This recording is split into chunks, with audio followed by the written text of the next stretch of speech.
अस्सलाम वालेकुम क्लास, आपको आवाज़ आ रही है?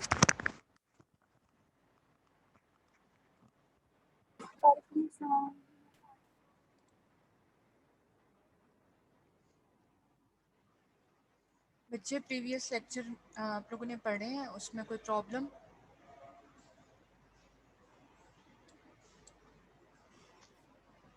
Yes ma'am. मैंने जी लास्ट लेक्चर पढ़ा था, मुझे उसमें से ना समझ नहीं आया। आप काइंडली उसकी एक दफा स्क्रीन शेयर कर दें। एक सेकेंड।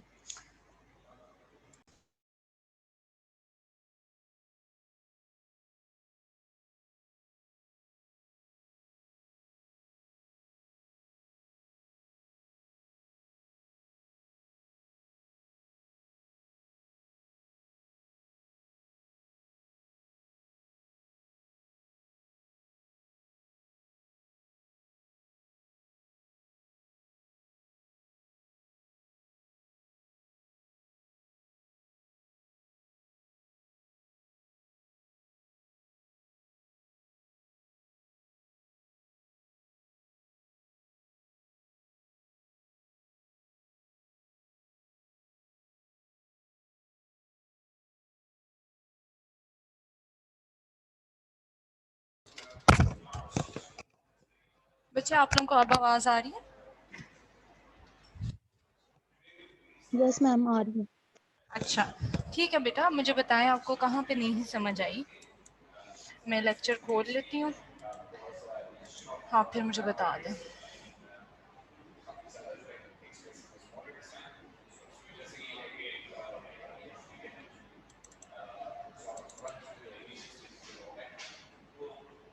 पार्ट सी था ना?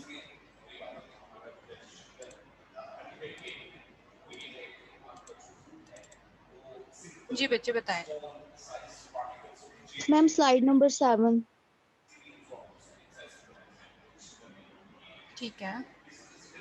अच्छा, इसमें आपको क्या कन्फ्यूजन हो रही है?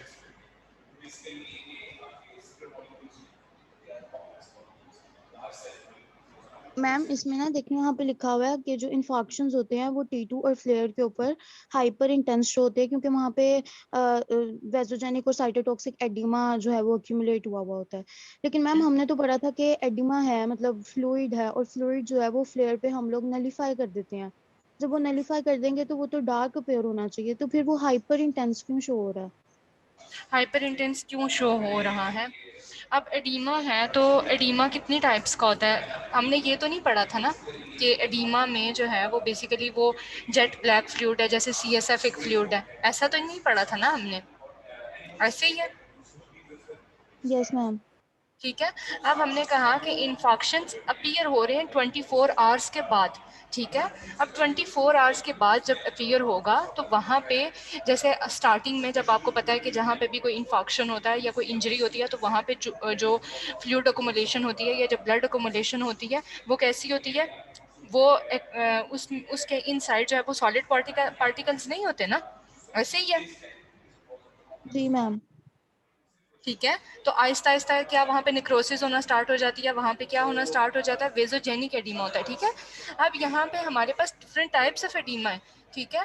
तो स्टार्टिंग में जो एडीमा होगा, अगर उसमें फ्लूइड कंटेंट्स हैं, वहाँ पे सॉलिड कंटेंट नहीं है या सिस्टिक कंटेंट नहीं है, तो इन आहिस्ता आहिस्ता 24 आवर्स के बाद वो अपनी शेप तो चेंज करेगा। जैसे यहाँ पे मैंने आपको एग्जांपल दी थी कि जैसे आप लोग अल्ट्रासाउंड पे भी देखते हो कि स्टार्टिंग में जो हमारे पास फ्लूइड कंटेंट होता है वो जो है वो उसकी बड़ी एनेकोइक सी अपीयरेंस होती है, ब्लैक कलर की अपीयरेंस होती है, लेकिन आहिस्ता यस आहिस्ता वो मैम। अपीयरेंस चेंज कर लेता है।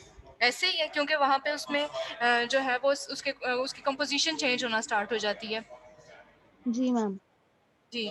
तो ये एडीमा की अगर आप टाइप्स पढ़ें उसको देखें तो वेजोजेनिक एडीमा डिफरेंट है एज कम्पेयर टू स्टार्ट में जब हमारे पास इंजरी या जो हमारे पास ऑर्गन इंसल्ट होती है, तो उसके बाद जो है उसकी कंपोजिशन, उसके सेल्स, उसके स्ट्रक्चर्स चेंज हो जाते हैं। ठीक है। अब हो गया ठीक है क्लियर? मैम। Yes ma'am. और और बेटा? मैम बी वैल्यू का भी मैंने पूछना था। B value slide sure number बेटा, 9 10 पे है। श्योर बेटा, मैं बताती हूँ आपको। बी वैल्यू मैंने आपको ये बताया था, जैसे हमने ये पढ़ा कि जैसा जब हम सीक्वेंसेस पढ़ रहे थे, ठीक है, तो मैंने आपको बताया था कि कुछ हमारे पास स्पिन एको सीक्वेंसेस होते हैं, कुछ हमारे पास जो है वो ग्रेडियंट इंड्यूस्ड सीक्वेंसेस हैं।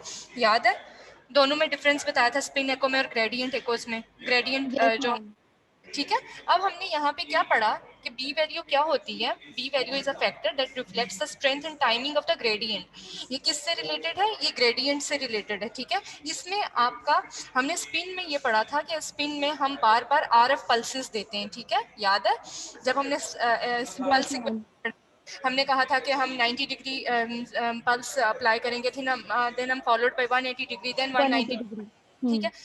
ग्रेडियंट्स में हमने क्या कहा था कि हम सिर्फ एक ही पल्स अप्लाई करते हैं, लेकिन फिर उसके बाद हम ग्रेडियंट्स में हम जो है वो with the effect of gradients हम जो है वो उसके सीक्वेंसेस को चेंज करते हैं। तो यहाँ पे हमने क्या कहा कि बी वैल्यू में क्या है, B value is a strength है या टाइमिंग ऑफ द ग्रेडियंट है, कि जो हम टाइमिंग, जो हम ग्रेडियंट्स इंड्यूस्ड हम सीक्वेंसेस अचीव कर रहे हैं उनकी, जैसे हमने अगर ये पढ़ा कि हम टी ई और टी आर को शॉर्ट रखेंगे तो T1 अचीव होगी, इसी तरह हमने ग्रेडियंट्स में भी तो टाइमिंग और स्ट्रेंथ को जो है वो डिफाइन करना है, उसको स्पेसिफाई करना है ना, ताकि हमारे पास जो है वो बी वैल्यू अचीव हो। समझ आ गई बात की? जी मैम। मैम देखिए उन्होंने ना लिखा हुआ है the higher the B value the stronger the diffusion effects, मतलब अगर डिफ्यूजन ज्यादा है तो बी वैल्यू भी ज्यादा होगी। तो नहीं, मैम हमने पढ़ा था कि बी, जो डिफ्यूजन वेटेड इमेजेस होती हैं उसके अंदर जो नॉन स्टेशनरी मॉलिक्यूल्स होते हैं वो तो हम लोगों को डार्क अपेयर होते हैं, और स्टेशनरी मॉलिक्यूल्स जहाँ पे एक्यूमुलेशन हुई भी होती है फ्लूइड की वो हम लोगों को बेसिकली ब्राइट शो हो रहे होते हैं। तो उन्होंने ऊपर लिखा हुआ है कि बी वैल्यू अगर 1000 होगी तो फिर हाइपर टेंस कैसे हुआ?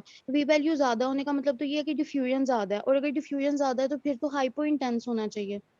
यहीं पे आप भूल गई है ना जरवा, आपने, हमने क्या पढ़ा था कि जब हमारे पास स्ट्रॉन्गर सिग्नल होगा, जब हमारे पास डिफ्यूजन वैल्यू ज्यादा होगी, यहाँ पे ये नहीं लिखा हुआ, ये देखिए यहाँ पे लिखा हुआ है डिफ्यूजन इफेक्ट्स लिखा हुआ है, यहाँ पे ये नहीं लिखा कि जहाँ पे डिफ्यूजन कम है या ज्यादा है। इसका ये मतलब है कि अगर डिफ्यूजन हायर डिफ्यूजन थी तो हमने क्या पढ़ा था, वहां पे सिग्नल क्या होगा? वहां पे सिग्नल जो है वो बहुत लो होगा, डार्क होगा सिग्नल, वहां कैंसिल आउट हो जाते हैं रीफेजिंग की वजह से। तो इसका ये मतलब है कि अगर कहीं पे डिफ्यूजन जो है वो, अगर हमने ये पढ़ा कि हमारे पास अगर कहीं पे डिफ्यूजन ज्यादा है तो वो विद ग्रेटर इंटेंसिटी हमें सिग्नल आएगा, ठीक है। ग्रेटर इंटेंसिटी का ये मतलब है कि अगर हमें एक चीज जो है वो कम जो है वो हाइपो लग रही थी, या एक चीज हमें आइसो के रेंज में लग रही, तो वो ग्रेटर सिग्नल के साथ हमें बेटर अचीव होगी, ठीक है। जब हमने क्या किया, जैसे हमने, आपको याद है हमने ये कहा, आपका ये क्वेश्चन था कि मैम T1 में हम जब शॉर्ट करेंगे तो हमारे हमारे T1 में जो TR और TE है वो शॉर्ट होगी तो CSF ब्लैक होगा। तो कैसे जो है वो T2 में कैसे जो है वो CSF एकदम अपनी अपेयरेंस चेंज करेगा। तो मैंने ये आपसे जी। कहा था कि लेंथ और टाइमिंग की का डिफरेंस है जो कि उनकी वैल्यूज को चेंज करता है, याद है? जी मैम। तो बेसिकली जी। ये तो लेंथ और टाइमिंग ऑफ द ग्रेडियंट्स जब हम सेलेक्ट करते हैं तो उससे ये इंटेंसिटी जो सिग्नल्स की है वो चेंज हो जाती है, ठीक है। और मैम आफ्टर 24 आवर्स इसकी नेक्स्ट स्लाइड में उन्होंने उन्होंने कहा है कि बी वैल्यू 0 तब भी हाइपर इंटेंस होगा और 1000 हो तब भी हाइपर इंटेंस होगा, तो फिर हम डिफरेंशिएट कैसे करेंगे? देखिए मेरी बात सुने, अब देखें यहाँ पे दो चीज़ें, आपको दोनों चीज़ों का डिफरेंस क्यों बताया गया, अर्ली और आफ्टर 24 आवर्स का आपको क्यों डिफरेंस बताया गया है? क्योंकि इसलिए डिफरेंस बताया गया है कि जब बिफोर आप जब एक पेशेंट का बिफोर 24 आवर्स या फर्स्ट 24 आवर्स भी हम कह सकते हैं, जब वो एक स्कैन हो जाता है तो आपको टाइमिंग का आइडिया होता है ना। आप अगर आप डॉक्टर हैं, अगर आप वहाँ पे जो है वो इसको रिपोर्ट कर रहे हैं तो आपको टाइमिंग का आइडिया होगा, उसी के अकॉर्डिंगली आपने रिपोर्ट करनी है, पेशेंट की जी। रिपोर्ट उसी के लिखनी है। टाइमिंग का आइडिया, टाइमिंग किसको पता होनी चाहिए? टाइमिंग किसको पता होगी? आपको पता होगी, अर्ली में और लेट में, ठीक है। अर्ली फर्स्ट 24 आवर्स में और आफ्टर 24 आवर्स आपको दोनों का डिफरेंस पता होना चाहिए ना, कि ये हमारे पास दोनों में ये चीज़ सेम आती है, या जो भी हमारे पास चीज़ फर्स्ट 24 आवर्स में आफ्टर 24 आवर्स चेंज होती है तो ये किस वजह से चेंज हो रही है। ठीक है, क्योंकि आहिस्ता आहिस्ता आपको पता है कि अगर कोई भी कहीं पे इन्फॉक्शन है, कहीं निक्रोसिस हो रही है, कहीं स्कीमिया हो रहा है, तो विद द टाइम फैक्ट जो है वो चीज़ें चेंज होती हैं। ऐसा तो नहीं होता कि स्टेशनरी रह जाती हैं।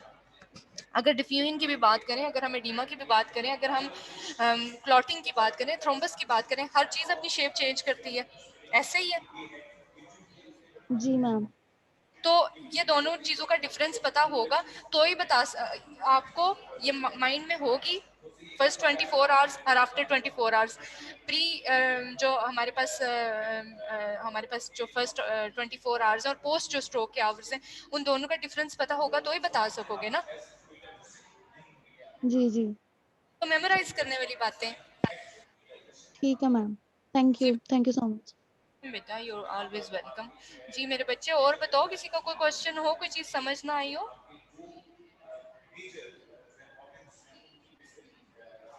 Class.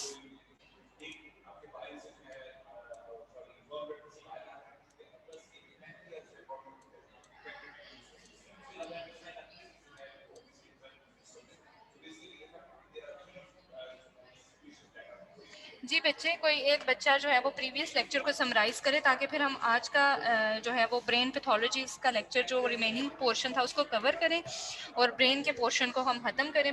Then we will decide कि हमने नेक्स्ट जो है वो क्या पढ़ना है। जी बच्चे, बिस्मा आसिफ, आप बताएं। मैम, हमने लास्ट लेक्चर में ब्रेन पैथोलॉजीज कवर की, जिसमें हमने 3 पैथोलॉजीज बेसिकली डिस्कस की थी, जिसमें सब ड्यूरल हैमरेज था, स्ट्रोक था और मेनिंजियोमास थे। तो stroke basically sudden neurological deficit होता है अगर किसी एरिया पे कोई सेरिब्रोवास्कुलर इंजरी हुई है, उसकी वजह से वो एरिया पे ब्लड सप्लाई जो है वो इन्फाक्ट हो जाती है, वो एरिया जो है वो डेड हो जाता है। सो बेसिकली इनिशियली जो हमें स्ट्रोक है, लाइक T1 पे हम देखें तो वो नॉर्मल नज़र आ रहा होता है फ्लेयर, और T2 पे भी नॉर्मल नज़र आ रहा होता है। लेकिन DWI जो है वो एज हम गोल्ड स्टैंडर्ड यूज करते हैं, बिकॉज उस पर वो दो हाइपर इंटेंस नज़र आ रहा होता है एरिया। और सिमिलरली ADC वैल्यू पे कंपैरिजन इसलिए करते हैं बिकॉज ADC और DWI जो है वो एक दूसरे के ऑपोजिट होते हैं। तो ADC वैल्यू उस एरिया पे कम हो रही होगी और DWI की वैल्यू जो है वो हाइपर इंटेंस नजर आ रहा होगा और ADC जो है वो हाइपो इंटेंस होगी। सो उसके बाद हम लोग 24 आवर्स के बाद जो है वो लाइक आफ्टर सेवरल वीक्स जब गुजर जाते हैं, लाइक 1 to 4 वीक्स तक DWI की वैल्यू हाइपर इंटेंस ही रहती है और ADC जो है वो हाइपो इंटेंस रहता है। लेकिन उसके बाद ये ऑपोजिट हो जाते हैं और DWI जो है वो हाइपो इंटेंस हो जाता है और ADC जो है वो बढ़ना शुरू हो जाता है after several weeks. Very good बेटा, very nice, very nice, continue रखें आप। और उसके बाद नेक्स्ट हमने जो पढ़ी थी that was basically subdural हैमरेजेस। Subdural haemorrhage means ये एक्स्ट्रा एक्सियल हैमरेज है, लेकिन सबड्यूरा मतलब ड्यूरा मेटा और रेक्नाइड मैटर के अंदर जो बेसिकली कोई ब्लड वेसल के रप्चर की वजह से या कोई डैमेज हुआ जिसकी वजह से ब्लीडिंग, इंटरनल ब्लीडिंग स्टार्ट होगी और वहाँ पे हीमाटोमा बन गया। सो इनिशियली क्या होता है कि T2 और फ्लेयर इमेजेस पे ये हाइपो इंटेंस से आइसो इंटेंस तक नजर आ रहा होता है और T1 पे जो है ये नहीं, T2 पे बेसिकली ये वो हाइपो इंटेंस नजर आ रहा होता है और इसके लिए हम यूज करते हैं फ्लेयर इमेजेस, बिकॉज हम से फ्लूइड का सिग्नल जो है वो नल कर देते हैं, जिसकी वजह से हमें वो बेटर नजर आता है हीमाटोमा।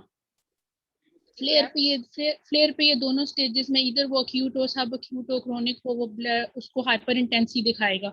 इस वजह से हमें वो एरिया जो है वो ब्राइट नजर आता है वहां पे। उसके अलावा हमने मेनिंजियोमास पढ़े थे। मेनिंजियोमा बेसिकली बिनाइन ट्यूमर है मेनिंजेस का। सो ये आपको या तो स्कल बोन की सरफेस पे मिलेगा कर्वेचर कन्वेक्सिटी पे, या फिर ये इंट्राओस्टियस हो सकता है, इंट्रावेंट्रिकुलर हो सकता है। उसके बाद मेनिंजियोमास अगर आप T1 नॉन इनहांस्ड इमेज देखें, लाइक आपने पहले गैडोलिनियम नहीं इंजेक्ट किया, उससे पहले आप देख रहे हैं, तो उस पर आपको ये राउंड नजर आएगा, थिन कैप्सूल होगा। लेकिन ये बहुत रेयर केसेस में हाइपर इंटेंस होता है, मोस्टली आइसो इंटेंस नजर आ रहा होता है उस टाइम पे और होमोजीनियस होता है ये। उसके बाद नेक्स्ट आप T2 फ्लेयर इमेजेस पे देखें तो उस पर आपको ये इनहोमोजीनियस नजर आ रहा होता है और साइड पे इसके एडीमा होता है। और और आइसो इंटेंस होता है बेसिकली, ये बिल्कुल आपको डिफ्रेंशिएशन नहीं हो रही होती ब्रेन के सेल से। और उसके बाद T1 अगर आप उसी को इन्हांस इमेज करेंगे, अगर आपको कंट्रास्ट इन्हांस करेंगे तो वहाँ पे वो ये एरिया जो है वो हाइपर इंटेंस नजर आएगा, होमोजीनियस राउंड और कैप्सुलेटेड एरिया नजर आएगा, और उसकी जो टेल होगी वो टूवर्ड्स ड्यूरा मेटा होगी। वेरी गुड बेटा, वेरी गुड, वेरी नाइस। अच्छा बच्चे, हम पहले कोर्स आउटलाइन डिस्कस कर लेते हैं, फिर आज का हम लेक्चर कंटिन्यू करेंगे, ठीक है। अच्छा, आप लोग भी मुझे बताते जाइएगा अगर कोई चीज़ मैंने अभी तक स्किप की है, ठीक है, और हम उसको दोबारा से हम, क्योंकि अभी हमने कंप्लीट फिजिक्स नहीं पढ़ी थी, तो हमने जो है वो रीजनल इमेजिंग स्टार्ट कर दी थी, ठीक है। तो हम जो है वो टिक मार्क करते हैं कि कौन सी चीज़ें हम कवर कर चुके हैं और कौन सी जो है वो रिमेनिंग है, क्योंकि नेक्स्ट लेक्चर अभी तक मैंने आपको बनाया नहीं। तो जो आप लोगों का अपकमिंग लेक्चर होगा वो हम डिसाइड कर लेंगे किस चीज़ के अबाउट होगा, ठीक है। अब अगर ओवरव्यू की बात करें तो ओवरव्यू पे आपका लेक्चर हो चुका हुआ है, अंडरस्टैंडिंग हो गई भी है ना, क्रोनल क्या है, सेजिटल एनाटॉमी क्या है, हमारे इमेजेस होती कैसी है, नजर कैसी आती है, ये चीज़ हो गई भी है, हो Yes, गई है। ma'am. Yes Yes. Ma'am. Electricity and magnetism, nuclear magnetism क्या है, मैग्नेटिज्म आपको पता हो चल गया क्या है, फिजिक्स बेसिक स्टार्ट कैसे होती है, ठीक है। Yes. Radio yes ma'am. Frequency sequence Yes, ma'am. है, magnetic resonance imaging parameters, how to measure the relaxation time, Fourier transformer in MRI, ये हमारी चीजें कवर हो गई है, ठीक Yes, है। ma'am. Yes, अगर ma'am. हार्डवेयर की बात करें, primary MRI magnets, secondary MRI magnets, MRI hardware पे हमारा लेक्चर हो चुका है। Yes. Yes ma'am. Image formation, digital imaging, walk through special frequency domain, musical score and MR images, ठीक है। अब इसमें आई गेस के डिजिटल इमेजेस स्पेशल इनकोडिंग क्या है की थी, उसमें आई गेस एक म्यूजिकल स्कोर वाली जो है वो पॉइंट मिस हुआ हुआ है, लेकिन उसमें मैं लेक्चर में मैं ये चीज़ ऐड करके अपडेट करके आपको क्लास में भी समझा दूंगी, ठीक है। तो इस तरह से हमारी इमेज फॉर्मेशन भी कवर हो चुकी हुई है।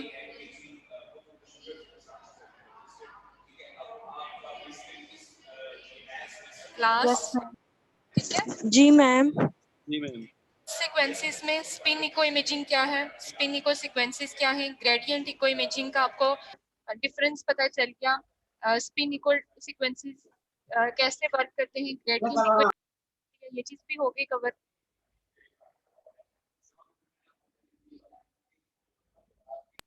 Yes, ma'am. अब हम आते हैं एप्लीकेशंस की तरफ। अब जब मैं आपका MRA MRV पढ़ाने लगी थी, तो उसमें मैंने ऐड करना था फास्टर इमेजिंग टेक्निक्स, तो बहुत सारे बच्चे फिजिक्स से तंग आ गए थे, तो हमने एकदम से जो है वो ब्रेन इमेजिंग पे जो है वो एक छलांग लगाई और हमने उसको कवर करना स्टार्ट कर दिया, ठीक है। तो आई गेस के हम जो नेक्स्ट लेक्चर है वो हम MRA पे कर लें, MRV पे कर लें, MR एंजियोग्राफी एंड MRV, ये वाला कर लें, या cardiac magnetic Yes, ma'am. Resonance, ठीक है। उसके बाद हमारे पास जो सेफ्टी ये जो लेक्चर्स हैं, हमारे पास कंट्रास्ट एजेंट्स, आर्टिफैक्ट्स और बायोलॉजिकल इफेक्ट्स, ठीक है। तो ये हम एंड पे करेंगे, ये इन पे ये जो चार जो है हेडिंग्स हैं, इन पे मैं कोशिश करूंगी 2 लेक्चर्स बना लूँ, ठीक है। अब ये वाला आपका सारा जो था थ्योरेटिकल वर्क जो था ये आपकी यहाँ तक था, ठीक है। अब नेक्स्ट अगर हम बात करें तो आपकी प्रैक्टिकल कॉन्सेप्ट्स हैं, ठीक है, ये आपकी प्रैक्टिकल से रिलेटेड चीज़ें थी, लेकिन हम इनको भी इंशाल्लाह पढ़ेंगे। इसमें हमने ब्रेन को कवर किया है, ठीक है। देन हम इसमें head and neck of the जो है वो बेस ऑफ द ब्रेन जो है उसी का पोर्शन ही नेक में कंसीडर करते हैं, ठीक है। हम स्पाइन को देखेंगे इंशाल्लाह, अब्डोमेन को देखेंगे, जो कार्डियक इमेजिंग है बेसिकली कार्डियक एमआरआई है, उसी में ही थोरेक्स भी कवर हो जाएगा, ठीक है। अपर लिम्ब, लोअर लिम्ब है, और हमारे पास पेट्रियाटिक इमेजिंग है, तो इंशाल्लाह हेड एंड नेक तो ठीक है। स्पाइन पे एक आप लोगों का डिटेल्ड लेक्चर होगा, और एक आपके पास जो अब्डोमेन पे, अच्छा इसमें एक दो चीज जो है आप लोगों ने MRCP का नाम सुना है?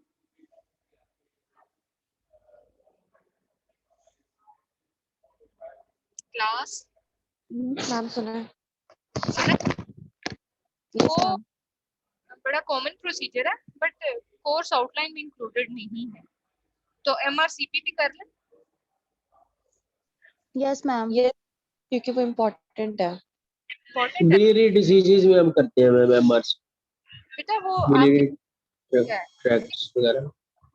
लेकिन प्रोसीजर होता कैसे है, हम फाइंडिंग्स कैसे अचीव करते हैं, ये तो पढ़ने की चीज है ना। ठीक है, तो हम इसमें MRCP को भी इंक्लूड करेंगे। ठीक है, और जहाँ तक बात आई लोकोमोटर सिस्टम की, लोकोमोटर सिस्टम में अपर लिम्ब, लोअर लिम्ब और जॉइंट्स हैं। तो ये थोड़ा सा डिफिकल्ट है, लेकिन मैं इसको इस तरह से कवर करने की कोशिश करूंगी कि आपको मेन मेन चीज़ें तो पता हों, बट इतना टफ ना लगे आपको कि आपको एग्जाम्स में प्रॉब्लम हो। ठीक है, क्योंकि ये बड़ी डिटेल्ड किस्म की इमेजिंग है। तो हम ऐसा करेंगे, हम इसको पढ़ लेंगे, बट उसमें मैं आपको कुछ पोर्शन जो है वो कट करवा दूंगी फॉर एग्जाम। ठीक है, ताकि आपको मुश्किल ना लगे। ठीक है, इंशाल्लाह फिर नेक्स्ट हम जो है वो MRA MRB पे जो है और परफ्यूजन डिफ्यूजन इमेजिंग हम देख लेंगे इंशाल्लाह। मैम आपने असाइनमेंट कब डाला था कि उसमें कोई डेफिशिएंसी वगैरह है? बेटा, मैं जिन बच्चों ने मुझे ईमेल्स की, कुछ बच्चों के साथ मैंने जूम मीटिंग भी की, उनकी असाइनमेंट्स और क्विज के हवाले से आप आपको भी मैंने जूम लिंक भेजा था, और एटलीस्ट 30 मिनट्स तक मैं आपका वेट करती रही मीटिंग में। मैम मेरी क्लास थी, मैं कैसे ज्वाइन करता? मैंने आपको क्लास में बताया था, आपने कहा था ईमेल करती है। एक मिनट मेरी बात सुन लिया करो, मतलब एकदम से आप जो है वो जब भी बात किया करें फिर बोला करें। ठीक है, तो मैं आपका कोई ईमेल की, ठीक है, आपने रिस्पॉन्स नहीं दिया।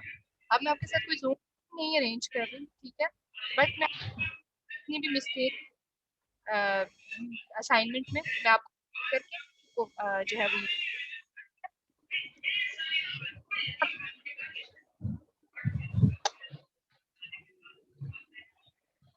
इसमें आसिफ हैंड रेज किया था। मैं मोबाइल मिस्टेक हो गया था। अच्छा ठीक है, कोई बात नहीं। अच्छा, हम आज का लेक्चर ओपन करते हैं और उसको कवर करते हैं।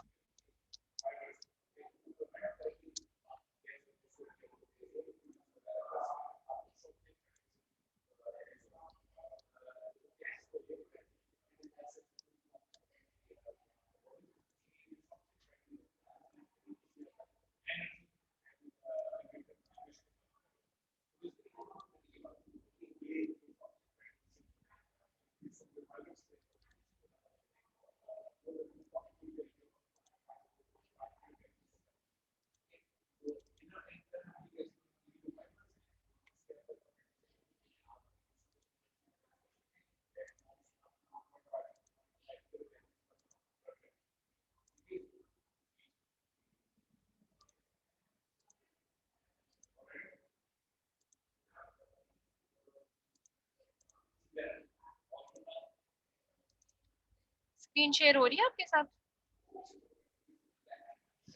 Yes ma'am. Okay, pathologies on brain MRI। ठीक है, हमने कुछ जो मेन डिसऑर्डर्स थे वो हमने प्रीवियस लेक्चर में डिस्कस किए। जो रिमेनिंग डिसऑर्डर्स थे उसमें खैर मैं थोड़ी बिजी रही हूँ वीकेंड पे, तो मैं आपका वो अपडेट नहीं कर सकी स्ट्रोक के हवाले से जो अपडेट्स करनी थी। तो इंशाल्लाह जैसे ही मुझे टाइम मिलता मैं वो अपडेट कर दूंगी लेक्चर। ऐसे तो वो अपलोडेड है ही, लेकिन उसको दोबारा से अपडेट करने के बाद मैं दोबारा से अपलोड कर दूंगी जैसे ही मुझे टाइम मिलता है। तो मैम आपने कहा था कि आप कुछ भी सेंड करेंगे साथ में वीडियोस भी भेजेंगे। मुझे आपकी रात को भी ईमेल मिल गई थी, लेकिन आप बस एक बार मुझे दोबारा से रिमाइंडर दे दीजिएगा, तो इंशाल्लाह आपकी बुक्स भी अपलोड हो जाएंगी और जो वीडियोस हैं वो भी हो जाएंगी। बस थोड़ा सा इशू हुआ है जिस वजह से मुझे टाइम नहीं मिल सका, वरना मैं कर देती अपडेट। ठीक है, चीज़ें मैं आप लोगों को ड्राइव पे अपलोड करके लिंक शेयर कर दूंगी इंशाल्लाह जल्दी। ठीक है, तो आज का जो हमारा लेक्चर है वो उसमें हमने पिट्यूटरी एडिनोमा, बड़ा मेन मैम इम्पोर्टेंट। मिड्स का कोई आइडिया है कब से? जी, मिड टर्म का? मेरा बच्चा हम मैंने आपको बताया मुझे इस बारे में आइडिया नहीं है। और मेरे बच्चों, जब आपको कोई भी इस तरह की बात करनी हो तो लेक्चर जब स्टार्ट हो जाए उसके बाद किया करें। लेक्चर कवर होने के बाद, अब भी हमने 10 15 20 मिनट इसी टाइम में लगाए, ठीक है। जिस जब लेक्चर स्टार्ट हो जाए ना, फिर जो है वो लेक्चर पे फोकस किया करें, ठीक है। इस तरह से टीचर का सारा रिदम टूट जाता है, तो फिर चीजें माइंड से भी स्किप हो जाती हैं समटाइम्स। तो बड़ी जब इम्पोर्टेंट बात बताने वाली हूँ तो फिर उस पर फोकस किया करें। अच्छा बच्चों, हम आते हैं अपने आज के टॉपिक की तरफ। Pituitary adenoma, brain metastasis and glioblastoma, ठीक है। ये बड़े मेन इंपॉर्टेंट टॉपिक्स हैं, ठीक है। और इनकी जो हम मेन डायग्नोसिस करते हैं MRI स्कैन पे ही होती है, ठीक है। अब ये जो पिट्यूटरी एडिनोमा है या पिट्यूटरी जितने भी हमारे पास ट्यूमर्स आते हैं, चाहे वो बिनाइन है या मेलिग्नेंट है, बड़ा इनका मेजर रोल होता है, ठीक है। अ, होते ही अपने साइज में बहुत छोटे हैं लेकिन प्रॉब्लम्स बहुत ज्यादा बड़ी बड़ी काज करते हैं, ठीक है। तो पता होना चाहिए इनका, इनकी डायग्नोसिस आनी चाहिए, ठीक है। ब्रेन मेटास्टेसिस की भी बात करेंगे और क्लायोब्लास्टोमा की भी हम आज के लेक्चर में बात करेंगे। तो सबसे पहले हम आते हैं पिट्यूटरी एडिनोमा की तरफ, ठीक है। अब आप लोगों ने सुना होगा नाम, आप वैसे आप लोगों ने सुना होगा कि किडनी स्टोन्स जो 7 8 mm तक होते हैं वो ऐसे ही पास हो जाते हैं विदाउट एनी ट्रीटमेंट, ऐसे ही है। नाम सुना है ना, ऐसा सुना है, यस मैम। ठीक है। आप खुद सोचें कि 7 8 mm या 5 mm की चीज कितनी छोटी होती है, बहुत माइनर साइज में होती है। तो ये जो एडिनोमस हैं, इसमें हमने दो डिवीजन्स की हैं, माइक्रो एडिनोमस की और मैक्रो एडिनोमस की। तो ये जो छोटे साइज में एडिनोमस हैं, ये भी मेजर प्रॉब्लम काज करते हैं, और मैक्रो एडिनोमस तो करते ही करते हैं, ठीक है। Pituitary adenomas are tumours that arise in the pituitary gland. Etiology unknown होती है, ठीक है। समटाइम्स जेनेटिकली हो सकती है, इन्वायरमेंटल फैक्टर्स की वजह से हो सकती है, दूसरी इलनेस की वजह से हो सकती है, या किसी भी वजह से हो सकती है, ठीक है। क्लिनिकल जो प्रेजेंटेशन है इसकी, हार्मोनल इम्बैलेंस है, विजुअल डिस्टर्बेंसेस हैं, ठीक है। अब हार्मोनल इम्बैलेंस में समटाइम्स जब भी जैसे आपको पता ही है कि, ठीक है, पिट्यूटरी से, हाइपोथैलेमस से हार्मोन्स रिलीज होते हैं, देन थायराइड से रिलीज होते हैं। तो ये जो हार्मोनल इम्बैलेंस है ये मेजर इफेक्ट्स काज करता है ह्यूमन बॉडी पे, ठीक है। जितने भी हार्मोन्स हैं, ठीक है, LH है, FSH है, TSH है, T3 T4, जितने भी हार्मोन्स हैं, ठीक है, उनमें थोड़ी बहुत डिस्टर्बेंसेस भी मेजर रोल जो है वो मेजर डिसऑर्डर्स काज करती हैं, ठीक है। तो इनका जो साइज की हमने डिवीजन की, लेस देन 10 mm होंगे तो उनको माइक्रो एडिनोमास कहेंगे, देन ग्रेटर देन 10 mm होंगे तो हमारे पास मैक्रो एडिनोमास होंगे, ठीक है। अब थोड़ा सा पिट्यूटरी ग्लैंड को देख लेते हैं कहाँ पे प्रेजेंट है, ठीक है। तो पिट्यूटरी ग्लैंड जो बेसिकली है हाइपोथैलेमस के साथ जो है वो इस पोर्शन में जो है वो पिट्यूटरी ग्लैंड अटैच्ड होता है, ठीक है। देन हमारे पास एक पाइनियल ग्लैंड भी होता है, ठीक है। तो दोनों में कंफ्यूज नहीं करना, ठीक है। तो इंटीरियर टू द जो है वो हम कह सकते हैं कि हमारे पास interior to the medulla oblongata जो है वो हमारे पास पिट्यूटरी ग्लैंड है, और posterior to the frontal lobe, ठीक है। तो इसका जो है वो हाइपोथैलेमस से जो कनेक्शन है, इन्फंडिब्यूलम से इसका कनेक्शन होता है, और ये डिवीजन इसकी है इंटीरियर पिट्यूटरी में और पोस्टीरियर पिट्यूटरी में, ठीक है। ठीक है, देन हमारे पास जो है यहाँ पे बताया गया कि अगर पिट्यूटरी ग्लैंड जो है उसका ट्यूमर होगा तो कहाँ पे प्रेजेंट कर सकता है या कहाँ पे जो है वो लाई कर सकता है, ठीक है। तो इसकी लोकेशन तो समझ में आ गई है ना। जी मैम। ठीक है,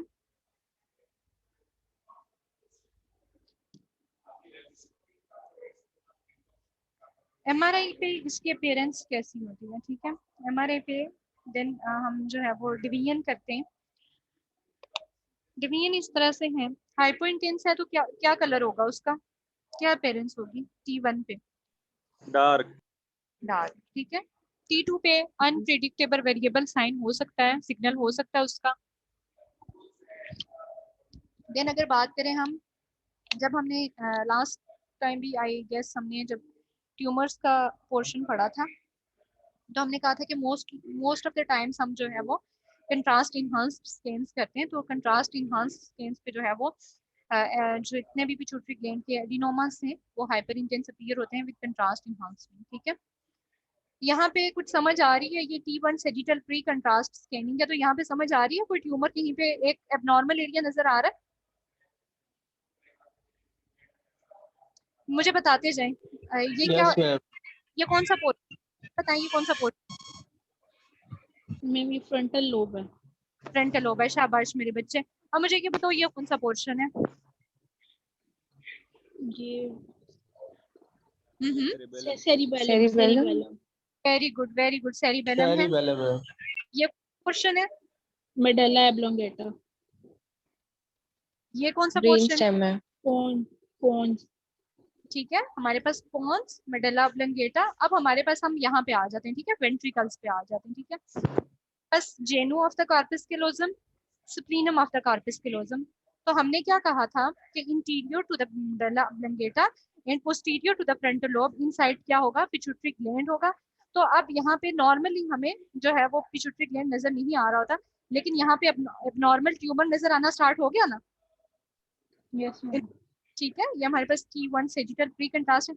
अब ये देखिए, ये फायदा है हमें कि जैसे आप लोग, अगर आप लोगों ने एनाटॉमी मेमोराइज की है, ठीक है, तो एनाटॉमी अगर याद होगी ना, तो फिर एबनॉर्मल एरिया खुद ब खुद नजर आना शुरू हो जाएगा। कल मुझसे अल्ट्रासाउंड के बच्चे पूछते हैं कि मैम हम कैसे जो है वो डायग्नोज करेंगे उनके अल्ट्रासाउंड पे जो है कि एबनॉर्मेलिटी आ गई है। तो मैंने कहा कि जब नॉर्मल एनाटॉमी याद कर लोगे ना, या नॉर्मल चीज देखना आना शुरू हो जाएगी, एबनॉर्मल खुद ब खुद आ जाती है। तो अब जिन बच्चों ने एनाटॉमी याद कर ली है, जिन्होंने अपने माइंड में मेमोराइज कर ली है, तो उनके एबनॉर्मल एरिया खुद ब खुद नजर आते हैं, ठीक है। अब ये हमारे पास जो है वो पोस्ट कंट्रास्ट इनहांस्ड इमेजेस है। तो हमने क्या कहा था कि हमारे पास T1 पे हाइपो है, और सॉरी हमारे पास जो है वो कंट्रास्ट इनहांस्ड पे जो है वो हाइपर इंटेंस एरिया जो है वो एडिनोमा नजर आना स्टार्ट हो जाएगा। तो अब क्लेरिफिकेशन हो गई कि ये कंफर्म पिट्यूटरी एडिनोमा है। Yes ma'am. क्या मुश्किल तो नहीं है ना? देन अब यहाँ पे, अब मुझे बताओ ये प्री कंट्रास्ट इमेज है, यहाँ पे कहाँ पे नजर आ रहा है आप लोगों को जो है वो ट्यूमर कहाँ पे आप लाई कर रहे हैं? कुछ आइडिया हो रहा है? गौर करो। ये हमारे पास कौन सा पोर्शन है? सेरिबेलम। नहीं, सेरिबेलम नहीं है। ये भी थोड़ा सा डिफरेंस बताऊंगी। अच्छा ये बताओ, ये क्या लग रहा है, ये जो हॉर्न्स हैं ये किस कौन से हॉर्न्स हैं? ये वेंट्रिकल्स के इंटीरियर हॉर्न है। इंटीरियर। Ventricles है। अब हमने क्या कहा, अब हमने जैसे हम बैक पे जाते हैं, ठीक है, ये वेंट्रिकल का इंटीरियर हॉर्न है ना, ठीक है, ये इसकी इंटीरियर हॉर्न जा रहा है, ये पोस्टीरियर हॉर्न है, ठीक है, यहाँ पे। अब हम इसी पे बैक पे आते हैं, तो ये जो इंटीरियर हॉर्न के नीचे हमें सेजिटल सेजिटल पे जो हमें इंटीरियर हॉर्न के बिलो जो ट्यूमर नजर आ रहा था, तो यहाँ पे हमें गौर करो अगर, तो इंटीरियर हॉर्न पे कोरोनल के बिलो हमें जो है वो ट्यूमर नजर आएगा ना, ऐसे ही है। Yes ma'am. तो कंपेयर करके चीजों को देखो। अब यहाँ पे हमारे पास ये प्री कंट्रास्ट T1 कोरोनल है, ठीक है। अब ये देखो पोस्ट कंट्रास्ट, तो सेम वही एरिया जहाँ पे हमने इंटीरियर कोरोनल में और सेजिटल में डिफरेंस ही यही है कि आपने चीजों को माइंड में रखना है कि अगर सेजिटल पे इंटीरियर हॉर्न या जेनो ऑफ द कॉर्पस कैलोजम के नीचे ट्यूमर था, तो हमारे पास कोरोनल पे भी जो है वो ये जेनु है, basically genu of the corpus callosum.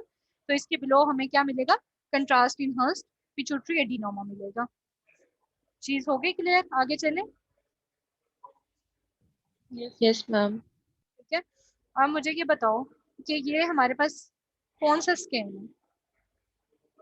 कैसे पता चला आपको कि ये T2 कोरोनल है?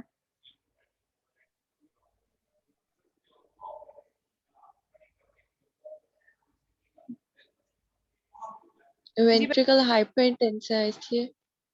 बिल्कुल। हमारे पास क्या हुआ कि हमारे पास CSF इन वेंट्रिकल्स क्या हुआ? ब्राइट अपीयर होना शुरू हो गया। तो हमें पता चल गया CSF हमें जहाँ पे ब्राइट नजर आ रहा है वहाँ पे क्या है कि ये T2 इमेजिंग है। अब T2 पे इसकी क्या अपेयरेंस है? Iso intense hypo intense. Hypo intensity, ठीक है।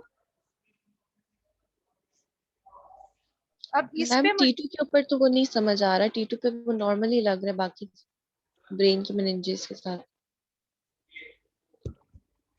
आइसो इंटेंस ज्यादा लग रहा है ये एरिया।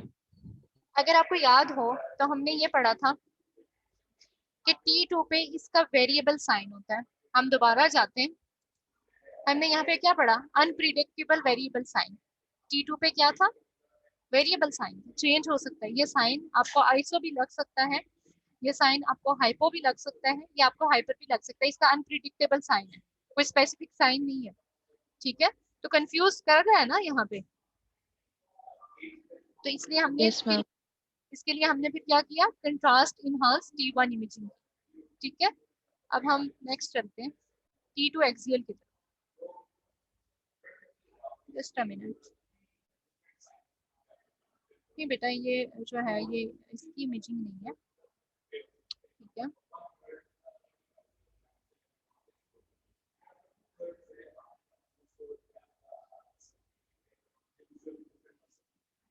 ठीक है, ये यहीं पे एंड हो गया था, ये शायद स्लाइड्स अप एंड डाउन हो गई, ठीक है, यहाँ पे एंड हो गया, ठीक है। देन हम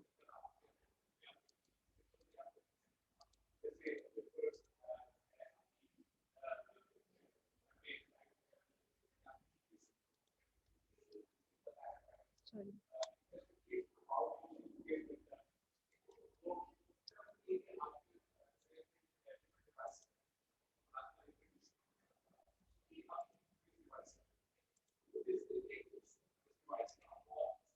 ये जो पोर्शन था पिट्यूटरी एडिनोमा का, ये यहीं पे जो है वो खत्म हो गया, ठीक है।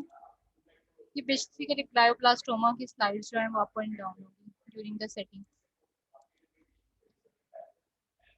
ठीक है। अब हम आते हैं ग्लायोब्लास्टोमा की तरफ। अब अगर मुझे ये बताओ कि पिट्यूटरी एडिनोमा कोरोनल पे, सेजिटल पे या एक्सियल पे नजर आए तो फाइंड आउट कर लोगे कि ये पिट्यूटरी एडिनोमा है।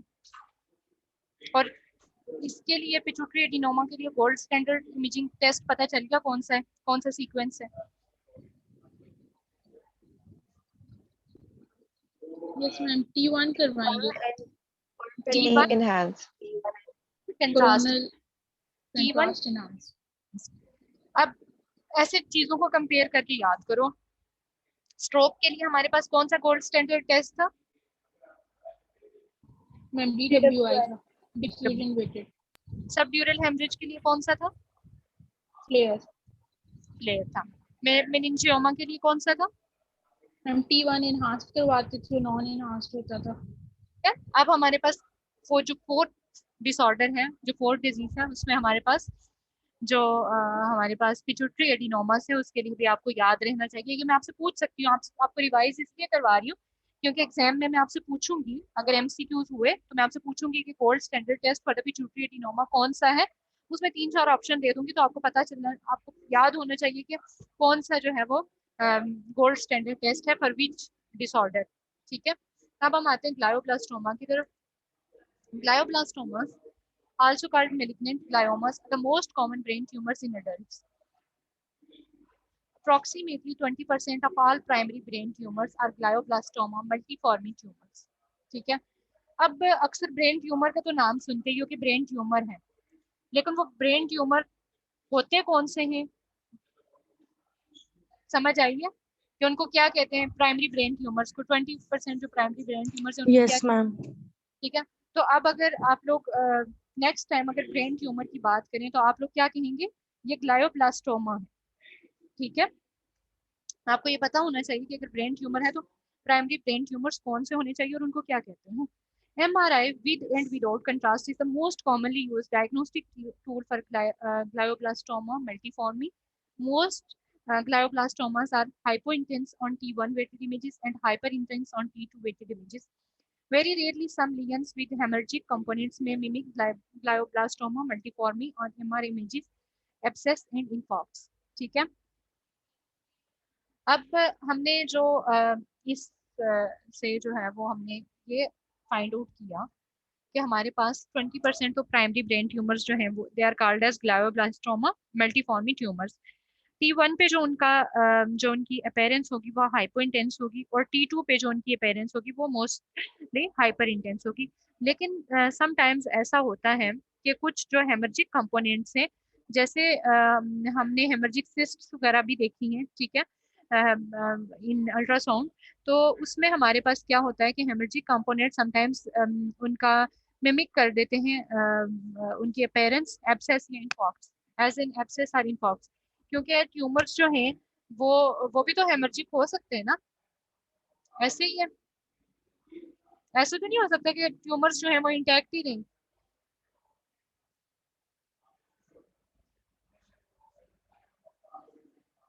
Class yes ma'am. प्रेजेंट है आप, मैं आपसे कुछ पूछ रही हूँ। जी जी मैम। जी, क्या कहा है मैंने? मैम क्वेश्चन नहीं समझ आया। क्वेश्चन ये है, मैंने आपसे ये कहा कि हमारे पास जो प्राइमरी ब्रेन ट्यूमर्स हैं उनको हम ग्लायोब्लास्टोमास कहते हैं, ठीक है। हमने ये पढ़ा कि उनकी T1 पे अपेयरेंस जो है वो हाइपो इंटेंस है और T2 पे उनकी हाइपर इंटेंस है। लेकिन ऐसा है कि जितने भी ब्रेन ट्यूमर्स हैं वो ऐसा तो नहीं हो सकता कि वो इंटैक्ट ही रहें, उनके बॉर्डर्स भी इंटैक्ट रहें और वो कोई हेमरेज वगैरह कॉज ना करें। हेमरेज वगैरह भी तो कॉज कर सकते हैं ना जितने भी ब्रेन ट्यूमर्स हैं। यस मैम, डिसक्लोज यस हो मैम। जाती हैं अपनी साइड से और यस वहां पे जाकर के yes haemorrhage ma'am, cause. Obviously सी बात है, ब्रेन ट्यूमर है तो वो तो फिर हेमरेज इजीली कॉज कर सकता है।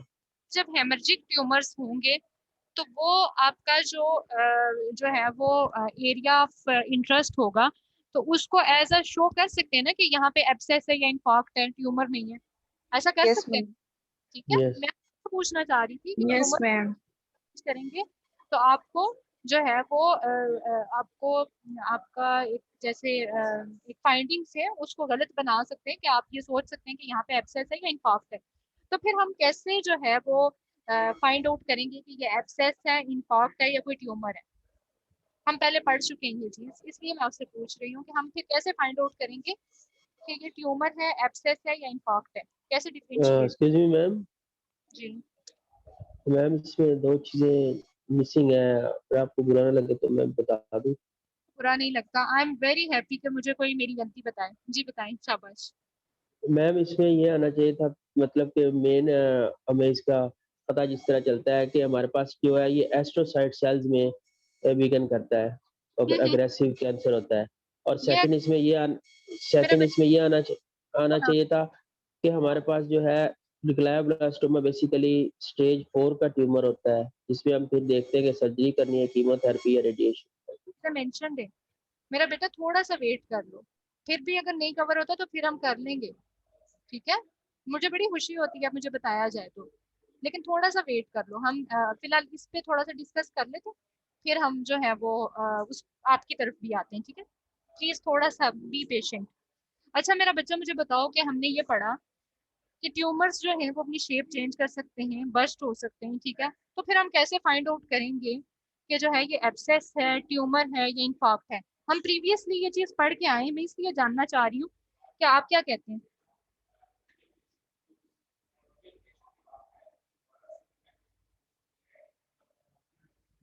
जी मासूमा, आप बताएं, कैसे हमें पता चलेगा, डिफरेंस कैसे पता चलेगा? हमने आइडेंटिफिकेशन भी तो करनी है ना। मैम हम लोग डिफरेंट सीक्वेंसेस करेंगे, हाँ बिल्कुल आपकी बात ठीक है, हम ग्राफ और बिल्कुल आपकी बात ठीक है, हम इनहैंस्ड और नॉन इनहैंस्ड।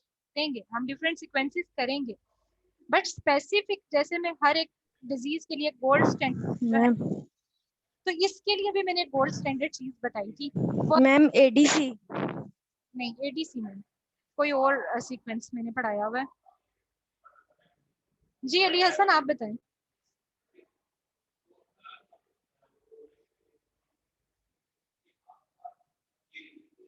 कश्यप प्रेजेंट है? Yes ma'am. जी बच्चे, आपके माइंड में क्या आ रहा है कि कौन सा गोल्ड स्टैंडर्ड जो है वो सीक्वेंस हो सकता है for the confirmation of tumour and abscess? कि हम कैसे कंफर्म करेंगे कि ये ट्यूमर ही है? कौन सा इमेजिंग सीक्वेंस आपके माइंड में आ रहा है? मैम सीक्वेंस पूछ रहे हैं इमेजिंग या इमेजिंग मोडालिटी?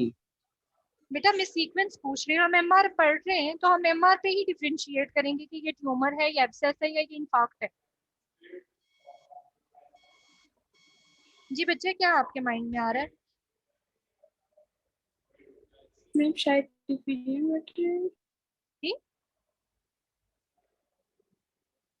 बिस्मा आसिफ,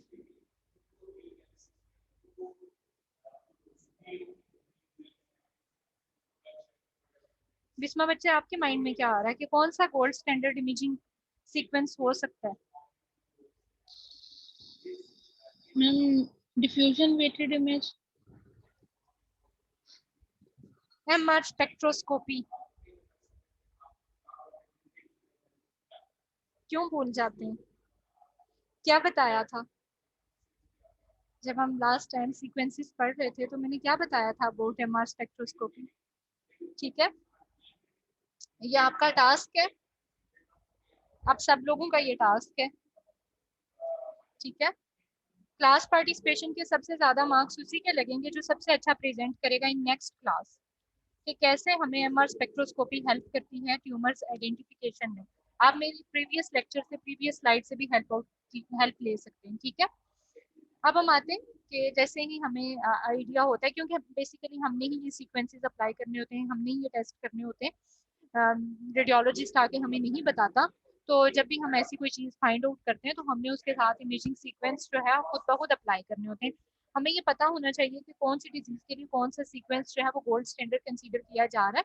अगर जो बेसिक सीक्वेंसेस है जैसे T1 है, T2 है, proton density weighted image sequence है, या डिफिन वेटेड है, या फ्लेयर है, या स्टर है, तो इन सीक्वेंसेस में भी अगर कोई चीज जो है वो हमें क्लियर नहीं हो रही तो हम इस पे कौन सा सीक्वेंस अप्लाई करेंगे, हमने कब एमआर स्पेक्ट्रोस्कोपी की हेल्प लेनी है, कब हम एमआर ए कर सकते हैं, कब हम एमआर बी कर सकते हैं। ठीक है, तो ये आपने अपने माइंड में रखनी है। नेक्स्ट टाइम ये आप सब लोगों का टास्क है। ठीक है, अब आगे चलते हैं।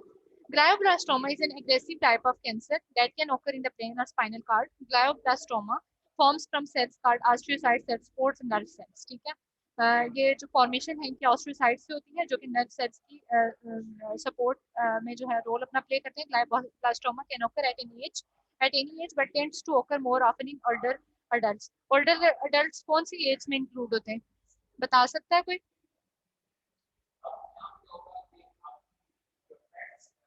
बच्चों,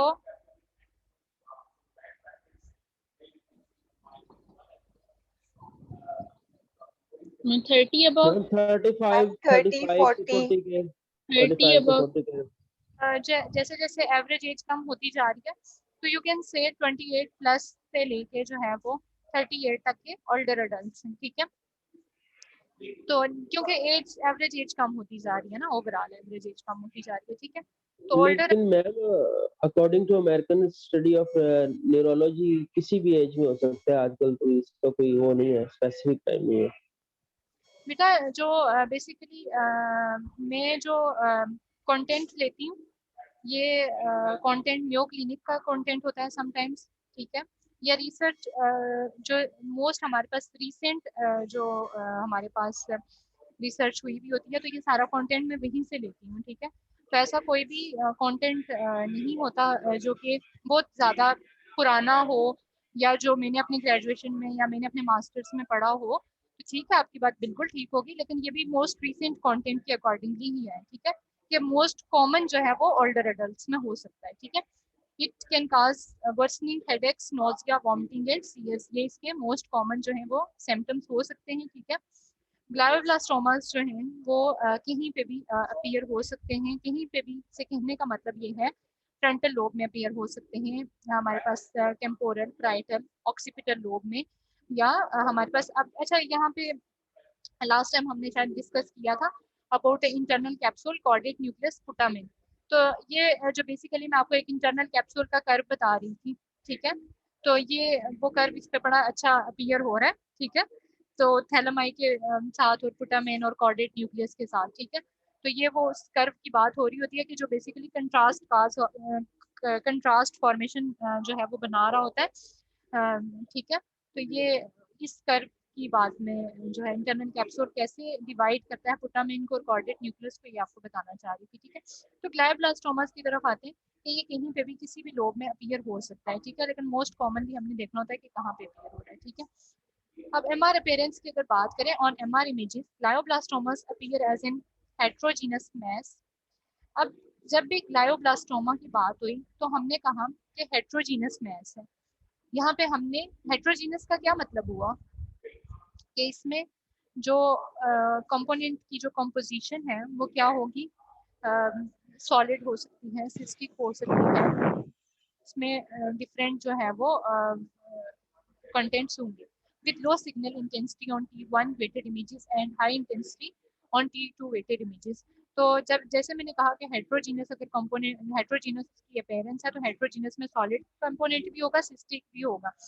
तो सॉलिड सिस्टिक का हमें पता है कि T1 पे जो है वो हाइपो है और T2 पे हमें हाइपर क्लियर होता है, ठीक है। These lesions give a typical ring enhancing pattern on T1 weighted gadolinium enhanced images, ठीक है। तो ये लियंस जो हैं ये टिपिकल रिंग फॉर्मेशन पैटर्न में अपीयर होते हैं on T1 weighted gadolinium enhanced images. The hypointense area in the center on T1 weighted enhanced images represent a necrotic cells. तो जो हमें हाइपो इंटेंस एरिया नजर आएगा ऑन T1 वो क्या होगा, निक्रोटिक सेल्स होंगे। The enhancing ring is composed of dense neoplastic cells with abnormal vessels inside. तो आपको पता है जब भी मेलिग्नेंसी की बात होती है, जब भी नियोप्लेजिया की बात होती है, जब भी ने सेल्स की बात होती है, तो वहाँ पे एबनॉर्मल ब्लड सप्लाई या एबनॉर्मल ब्लड फॉर्मेशन बनना स्टार्ट हो जाती है। The peripheral area of hyper intense low attenuation is vasogenic oedema. Periphery पे वेजोजेनिक एडिमा लो एटेन्यूएशन के साथ अपीयर होगा, containing varying numbers of invasive tumour cells, और उसमें बहुत ज़्यादा जो है वो ट्यूमर सेल्स, इन्वेड करने वाले tumour cells, invasive tumour sales हमें मिल सकते हैं on T1 weighted imaging scans with contrast enhanced or without contrast, ठीक है। बात आगे समझ में आगे चले। मैम लास्ट वाला पॉइंट रिपीट कर दें। जी मैं रिपीट कर देती हूँ। हमने ये पढ़ा कि हमारे पास जो है वो एक इन्हांस्ड रिंग पैटर्न में जो है वो T1 weighted इमेजेस पे अगर contrast enhanced T1 weighted images हैं तो इन्हांसिंग रिंग पैटर्न के साथ ग्लायोब्लास्टोमा अपीयर होगा, ठीक है। लेकिन जो इनसाइड हमें हाइपो इंटेंस एरिया नजर आ सकता है वो निक्रोटिक सेल्स होंगे, ठीक है। अब जब हम नियोप्लेसिया की बात कर रहे हैं, जब हम मैलिग्नेंसी की बात कर रहे हैं, तो इसका मतलब है कि जो ट्यूमर सेल्स हैं वो इन्वेड कर रहे हैं, वो इन्वेसिव ट्यूमर है जो कि सेल्स के इनसाइड जा रहा है, इनसाइड ग्रो कर रहा है, ठीक है। तो पेरिफेरल एरिया पे जो हमें वेजोजेनिक एडिमा लो एटेन्यूएशन के साथ नजर आएगा जिसमें इन्वेसिव ट्यूमर सेल्स होंगे, ठीक है। आगे समझ? Yes ma'am. जी बच्चे, और अली हसन आप मुझे बता सकते हैं कि आप क्या कहना चाह रहे थे कि ऑस्ट्रियोसाइट्स का इंक्लूड नहीं किया, एस्ट्रोसाइट्स का इंक्लूड नहीं किया, और क्या पोर्शन आप कह रहे थे?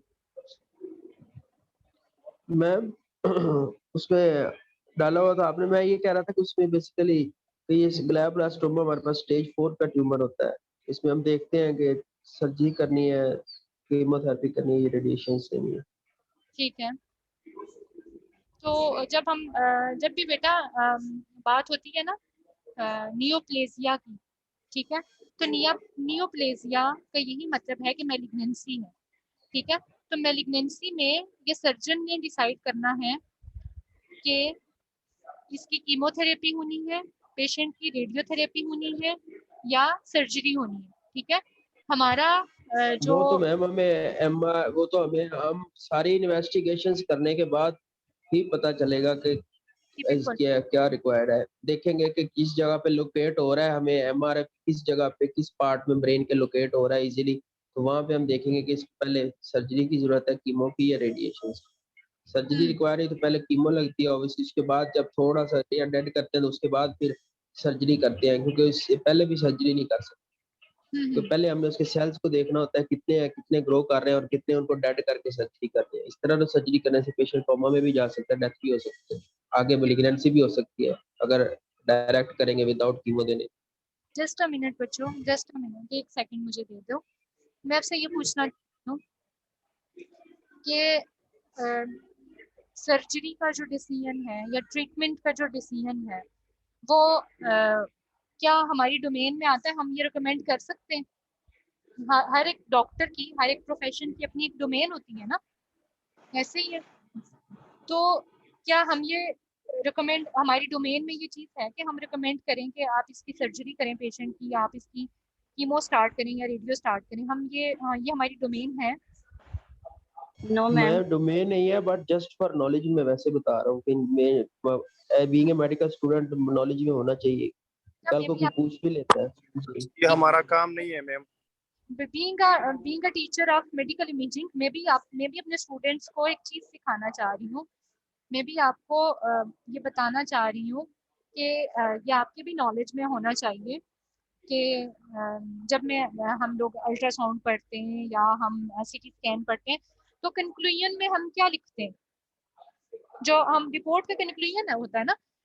लास्ट सेमेस्टर में कभी मैंने आपसे रिपोर्ट्स डिस्कस की है, एमआर की या सीटी स्कैन की रिपोर्ट्स शेयर की है आपके साथ मैंने? मैम कंक्लूजन का तो इशू नहीं होता, वो तो रेडियोलॉजिस्ट ने बना के अल्टीमेटली वो तो हमने जिस पढ़ के देनी होती है। मेन चीज तो ये होती है ना कि ऊपर जितना हमने पढ़ा होता है कि इसकी सीक्वेंस क्या है, इसका मेन चीज क्या है, फिल्म देख के मेन चीज तो वो होता है ना। कंक्लूजन तो हम इजीली पढ़ सकते हैं, वो तो हमारे आगे लिखी लिखाई हर चीज आ जाती है।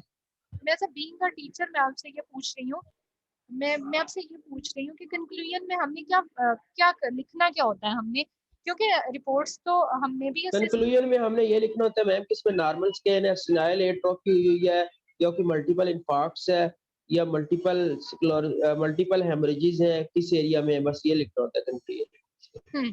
ठीक है।